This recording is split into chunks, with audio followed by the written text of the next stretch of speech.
The night my daughter told me she was moving in, she did not ask. She just stood on my porch and said it like it had already been decided. I had not spoken to Sloane in 13 years.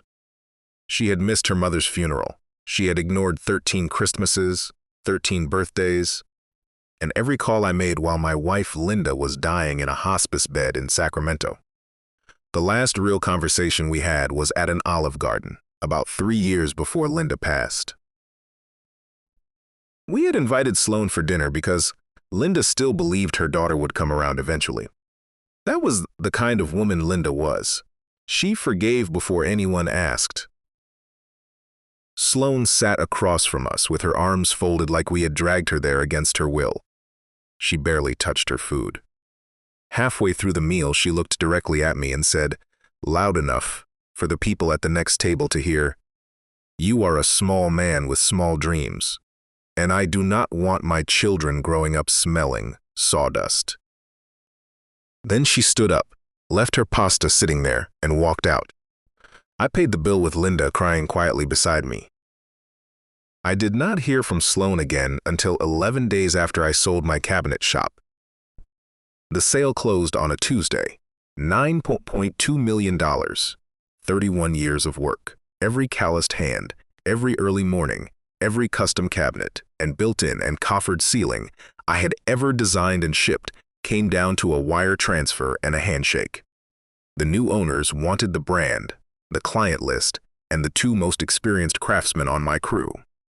I gave them everything. I was 68 years old, and I was done. I had already bought the house by then.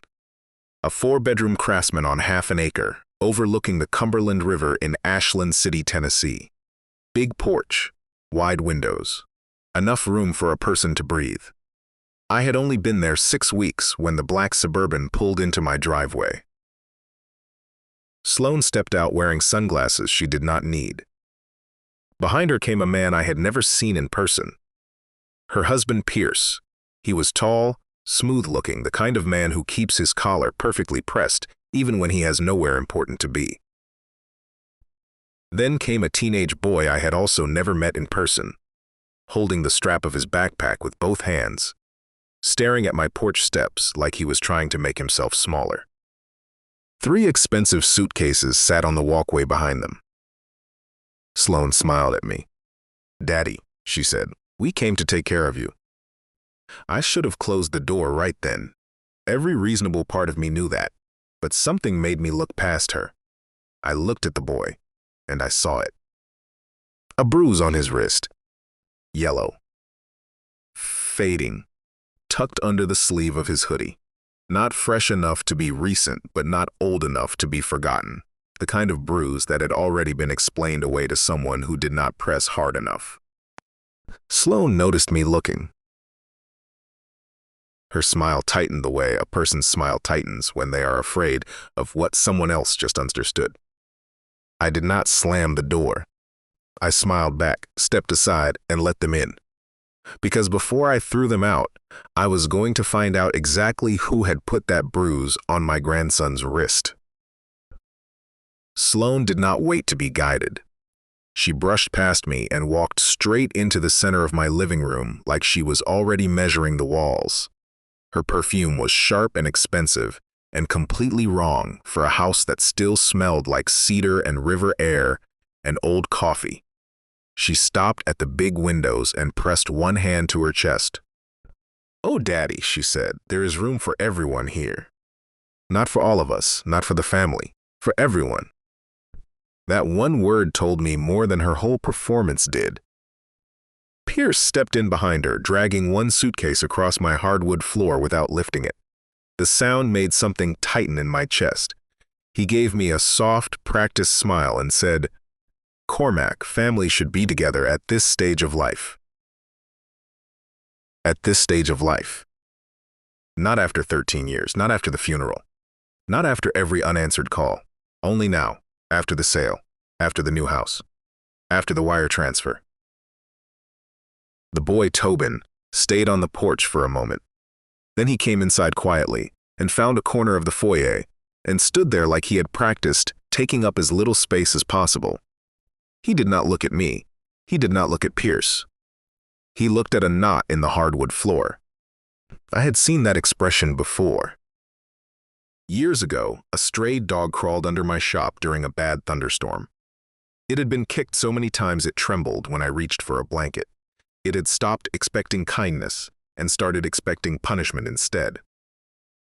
That dog learned, eventually, but it took a long time. Tobin had that same look. Sloane ran a hand along the mantel over my fireplace. Her eyes passed right over Linda's photograph. Not a pause, not a flicker of recognition, nothing. Just a quick scan of the room, the way you look at a property you are thinking about buying. I told them they could stay one night, I said, not out loud. Just to myself in that quiet place where a man makes the decisions no one else hears. One night. But while they thought I was opening my home, I was really opening my eyes. The next morning I came downstairs moving slower than I needed to. Sloane was already in my kitchen. Not standing near it, in it. She had found one of Linda's aprons in a box I had not even fully unpacked yet, tied it around her waist, and was frying eggs in Linda's pan on Linda's stove, like 13 years of silence could be dissolved with breakfast. "Daddy, sit," she said brightly. "You should not be doing everything alone anymore." Pierce sat at the table, scrolling through his phone.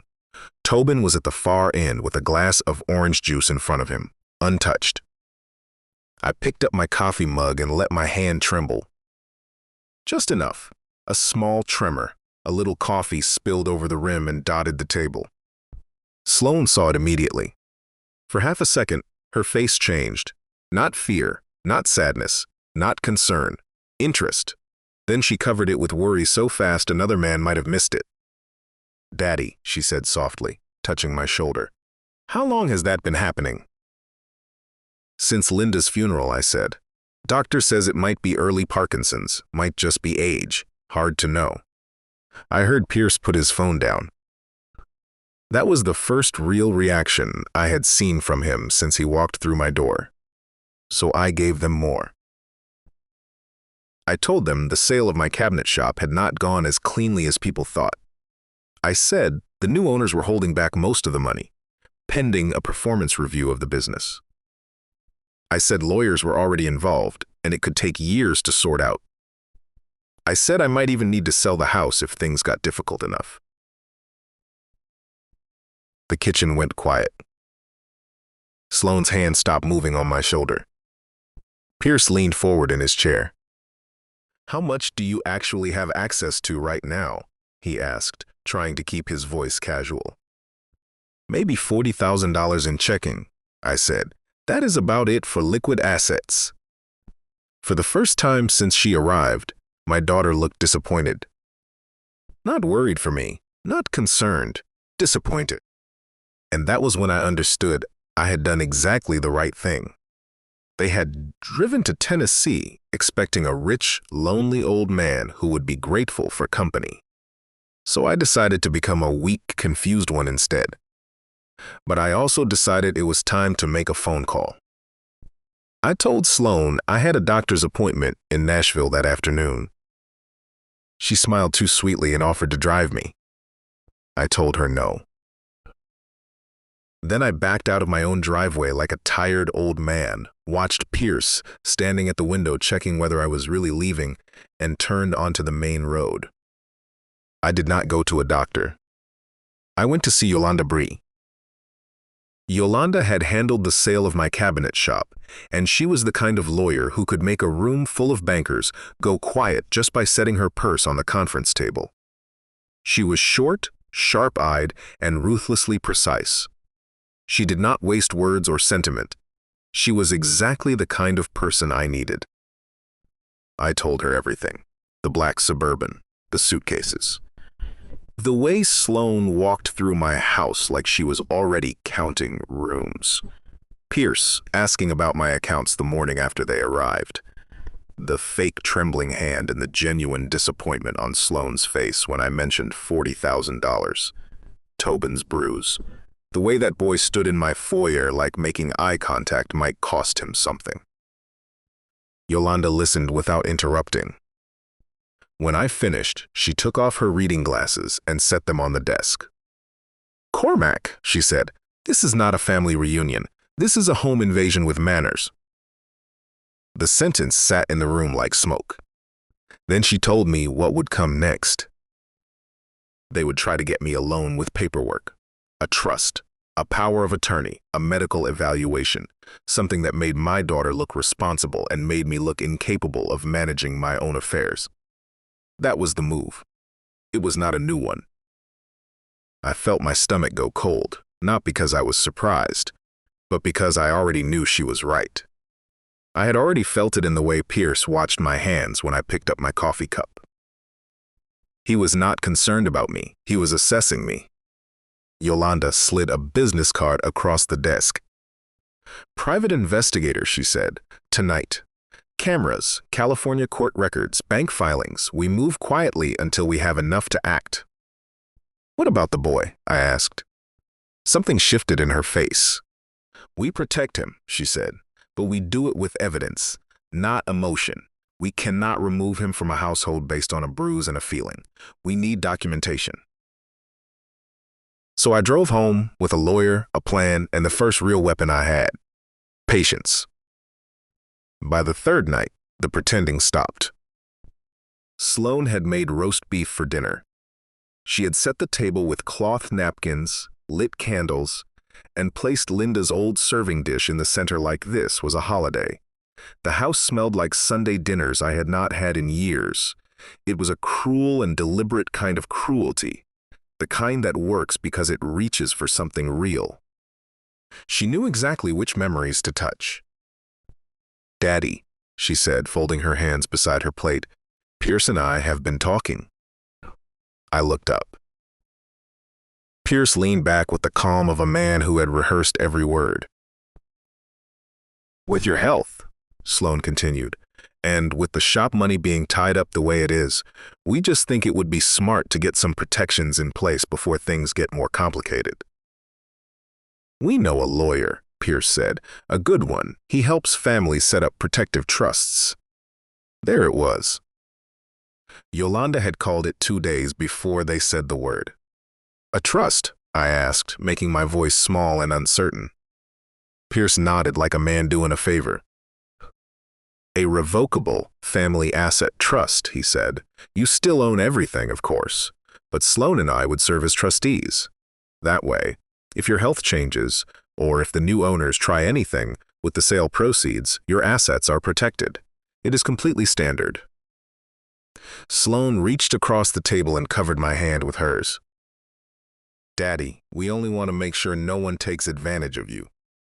I almost laughed out loud, because the only people at that table trying to take advantage of me were the ones using my dead wife's dishes to do it. But I kept my face tired and grateful and just a little confused. "I do not know much about legal things," I said. "That is exactly why we are here," Pierce answered, and the words came out too fast. Tobin sat at the far end of the table, absolutely still. He was staring at his food, but not eating. He was holding himself the way people hold themselves when they are waiting for something bad to happen, and they have learned not to show it. He knew something was wrong. So did I. But I nodded slowly and said, "Have your lawyer come tomorrow evening. Let's get it sorted." Sloane squeezed my hand. For one moment, she genuinely believed she had me. She was wrong. At 5:30 the next morning, Tobin was already on my back deck. I had mentioned fishing the night before. Not as an invitation exactly. Just a quiet word while Sloane was in the kitchen and Pierce was on his phone. I told Tobin I usually went out to the dock before 6 if he ever wanted to join me. He had not said yes. He had just nodded once, small and careful, the way a boy nods when he wants something but has learned that wanting things too openly can be dangerous.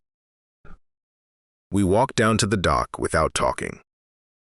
The river was covered in morning mist. I handed him a pole, baited the hook for him, and sat beside him with a thermos of coffee resting between us.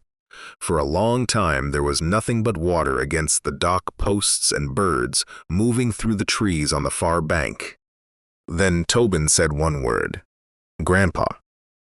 I kept my eyes on the water. "Yes, son." "Pierce isn't my dad." I did not move. "My real dad died when I was little," he said. "A training accident. He was in the Marines. Pierce married my mom a few years later and adopted me on paper, but he's not." His voice cracked and stopped. I waited. A boy like that does not need questions fired at him. He needs silence that feels safe enough to step into.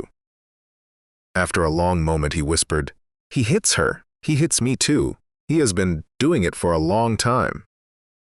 My hands tightened around the fishing pole until the knuckles ached. "Mom says we cannot leave because he controls all the money," Tobin continued. "But he owes people. A lot. She told me we are not going back to California, that we live here now because you are rich and you can fix everything." The river kept moving like the world had not just split open beneath my feet. I turned to him slowly. "Tobin," I said, "I am going to fix this, but I need you to do something hard. For one more day, I need you to act like nothing has changed. Eat dinner. Stay quiet. Do not tell your mother we talked." His eyes filled, but he nodded. "What happens after that?" he asked. I looked back at the house, at the warm windows and the porch and the river view I had bought for a daughter who never came home until there was money in it. "Tomorrow," I said, "I take my home back. Yolanda called me just before noon." Her voice was measured, which with Yolanda meant the news was serious. "Cormac," she said, "sit down." I was in my truck outside a hardware store, a paper bag of drawer pulls and wood screws on the passenger seat, an ordinary errand on an ordinary day that turned out to be neither. Yolanda's investigator had spent the previous night doing what men like Pierce always forget is possible. He pulled court records, old arrest logs, civil complaints, corporate filings, property liens, and every public document Pierce had tried to bury under a clean suit and a practiced handshake. Pierce Hagen Vandermeer was not simply a man with bad habits. He had 2 fraud arrests in California from his early 30s. One assault case that had been settled privately and scrubbed from the public record, and an active investigation tied to an unlicensed investment fund that had taken money from at least 14 people over 3 years. He owed approximately $1.8 million. Most of it to a Las Vegas-based private lender named Sutter, whose business arrangements did not appear on any normal paperwork unless someone was already in deep trouble. I sat with that for a moment. Then Yolanda kept going. Tobin's biological father, Daniel Crane, had been a Marine who died in a training accident when Tobin was 4 years old. He had left a life insurance policy. That money had been placed in a trust for Tobin, designated for his education, his future, his first real chance at a stable life. It was the last thing his father could give him. When Pierce adopted Tobin, he became a co-trustee of that account. Over the previous 2 years, there had been 3 large withdrawals. Every dollar was gone. The money Tobin's dead father had set aside to protect his son had been taken by the man who put bruises on that same son's wrist. I sat in the parking lot, watching people walk in and out of the hardware store, carrying paint cans and garden hoses and bags of mulch, and for a moment, I could not speak at all.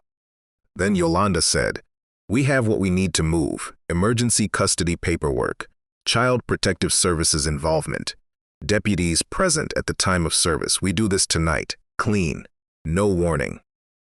"How quickly can you file?" I asked. "I already have," she said.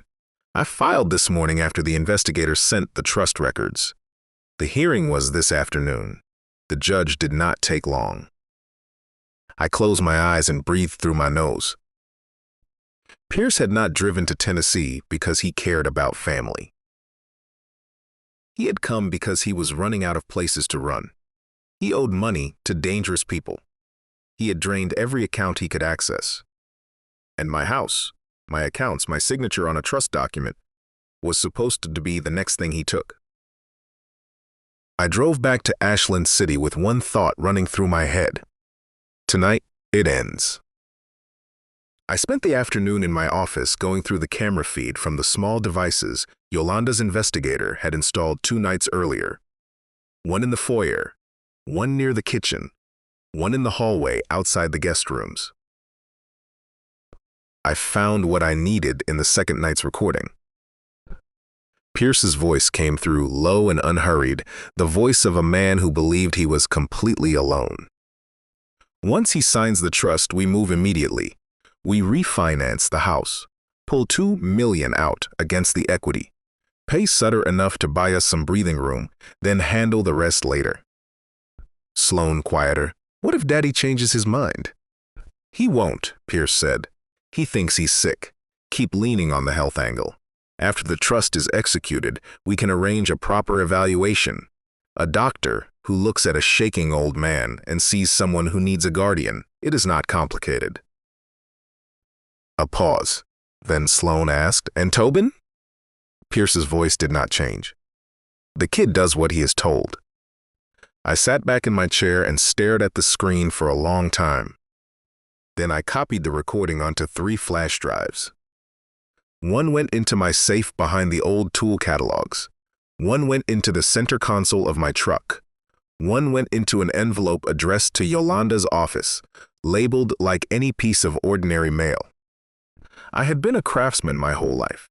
I knew what it meant to work slowly and precisely. I knew that the difference between something that holds and something that fails is almost always in the preparation no one sees. Pierce was about to find out that the same rule applies to traps. That evening, Sloan turned my dining room into a performance. Candles on the table, wine glasses at every place. One of Linda's old table runners down the center. She had even found Linda's good china in a moving box in the hallway closet and set it out like this was a celebration.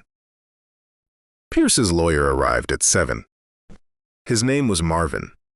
His suit was too tight in the shoulders, his tie was slightly crooked, and the briefcase he carried was heavier than it needed to be. When he shook my hand, his palm was damp. A notary stamp sat visible in the open briefcase before he closed it. Sloan guided me to the head of the table with both hands on my arm, gentle and deliberate, like a woman steering someone who cannot quite find their own way. "Daddy, Marvin is just going to walk us through a few simple documents," she said. "It is completely straightforward. No pressure at all." Pierce sat across from me looking relaxed. Tobin sat at the far end of the table with both hands under his thighs. He caught my eye for half a second. A small, careful nod. "Brave kid." Marvin opened his briefcase and spread the documents on the table. He explained things in that particular smooth tone that lawyers use when they want you to feel calm and not ask too many questions. Trustee, revocable, fiduciary, medical contingency, asset protection, beneficial interest. Every word meant the same thing. "Sign here. Give them the house." Sloan touched my arm every few minutes. "You are doing great, Daddy." Pierce watched the pen, not my face, the pen. Finally, Marvin slid the signature page across the table and uncapped a pen himself. "If you will just sign here, Mr. Whitaker." I picked up the pen. The room held its breath. Sloan smiled. Pierce leaned forward 2 inches. Marvin folded his hands. And I set the pen back down on the table. Then, for the first time in 4 days, I sat up straight. I looked at the candles. I looked at Linda's china. I looked at the table runner from a marriage that deserved better than this moment. Then I looked at my daughter. "Sloan," I said, "did you ever wonder why I bought a 4-bedroom house?" Her smile faltered. "What?" "I am one old man," I said, 68 years old, no plans to remarry, no reason to need 4 bedrooms. So why would I buy something this size? Nobody answered. "I bought it," I said, because a foolish part of me still hoped my daughter might come home one day. I thought maybe I would need the room. I thought if I had enough space, she might decide she wanted to be part of this family again. Sloane opened her mouth. I raised one hand. Don't. One word, quiet, enough. Then I looked at Pierce. The shop sale was not delayed. There is no money held back pending review. I received $9.2 million clean, and it cleared 3 months ago. My hand does not shake because of Parkinson's. It shakes because for 4 days I have been watching my daughter wear her dead mother's apron while helping you plan to steal my house. Pierce stood up too fast and knocked his chair back. You do not know what you are talking about. I know about Sutter, I said. I know about the fund in California. I know about the 2 fraud arrests and the civil settlement you paid to make the assault case disappear. I know about Tobin's trust. The trust his father left him, the one you emptied. I paused. And I know about the bruises on my grandson's wrist. Sloane went white. Tobin made a small sound at the far end of the table, like something locked inside him for years had finally broken loose. Marvin the lawyer stopped breathing loudly enough for me to hear it. Pierce took 1 step toward me. That was when the doorbell rang. I leaned back in my chair and looked at my daughter. That, I said, will be the sheriff. What Pierce did not know was that Yolanda had filed the emergency paperwork that afternoon. She had taken the trust records, the financial trail, the California filings, and Tobin's first recorded statement to a judge, and the judge had not needed long to decide. By the time Pierce knocked his chair back, 3 deputies were already at my front door, and a Child Protective Services caseworker named Dolores had come in through the kitchen entrance with a folder thick enough to end every lie in that room. Dolores was a small woman with gray hair pinned back and the kind of calm that comes from having seen worse than this and handled it. She walked straight past Pierce, straight past Sloane, straight past Marvin, and crouched down near Tobin's chair. Are you safe right now? She asked him very quietly. Tobin looked at me first. I nodded once. He looked back at Dolores and whispered, I am now. Pierce looked at the back door. One of the deputies, a young woman about half his size, shifted 1 step to close the angle. Sit down, Mr. Vandermeer, she said. He sat. Marvin was already talking, fast and breathless, explaining that he had only been there in a notarial capacity, that he had no knowledge of any fraud, that the documents were completely standard. Nobody in the room was listening to him. Yolanda later reported him to the state bar. I never learned the full outcome, but I hope it cost him more than that briefcase. Then Sloane broke. Not the polished, practiced tears I had watched her perform on my porch 4 days ago. Real ones, the kind that come from somewhere deeper than a plan. She covered her face with both hands and started crying the way Linda used to cry after genuinely hard days, with her whole body, without any concern for how it looked. Daddy, please, she said, if you press charges and he gets out, he will come after us. He will kill me. I am not exaggerating. I believed her. And that was the worst part of it. I believed that she believed it. The fear was real. Whatever Sloane had done, whatever she had helped Pierce plan to do to me, some part of her had been living in terror for years. She had been a victim too, a cowardly one, a selfish one who had pulled her own son into the wreckage. But still, I thought about Linda. I thought about what Linda would want me to do. I thought about the fact that Linda had loved this woman for 34 years without condition, even the years Sloane did not deserve it. Sloane, I said, keeping my voice quiet, tonight I cannot be your father. I am too angry to be that right now, but I can be your mother's husband one more time, because Linda would want me to make sure you got out of this alive. She could not speak. Dolores is going to take you to a shelter in Knoxville tonight, I said. You leave with her, not with him. Tobin stays here. If you stay away from Pierce, stay off my money, and stay honest for 1 full year, we will have a conversation. 1 year, not a day less. She nodded, unable to say anything at all. Pierce was taken out in handcuffs before 10. Sloane left an hour later with one bag and Dolores beside her. Tobin stayed. And when the last vehicle pulled away from my driveway and the house went quiet, I stood on the porch and listened to the river for a long time. After everyone left, the house felt like a different place. No more performance at the dinner table. No more suitcases in the foyer. No more Pierce watching every door he passed, like he was already calculating what it was worth.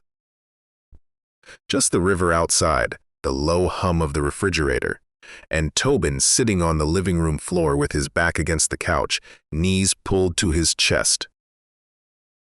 I lowered myself to the floor beside him.